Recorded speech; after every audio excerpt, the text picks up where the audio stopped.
And so in this research project, what we're able to do is we're actually going to hold constant information about the other person's debt, which is something that we don't often have in real life. And we want to understand, do people still, in some sense, underweight or ignore the presence of that debt when they're observing spending in others?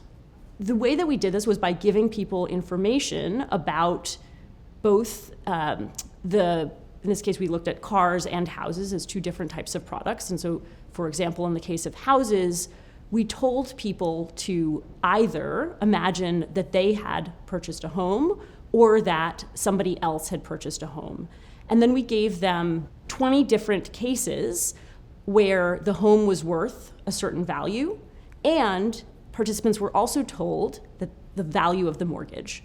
So for example, you could learn about a house that cost $1 million, and so you could say, Mr. D purchased a home for $1 million, and he took out a mortgage of $200,000 to pay for that house.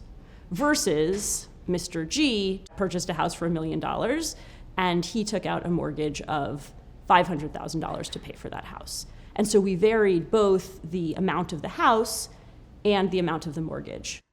We also varied whether people were imagining somebody else who had purchased this house, or they were thinking that they had purchased the house themselves. And then what we wanted to understand was, how wealthy do people feel, or how wealthy do they think other people are, given the same information about the house and the price of the cost of the mortgage?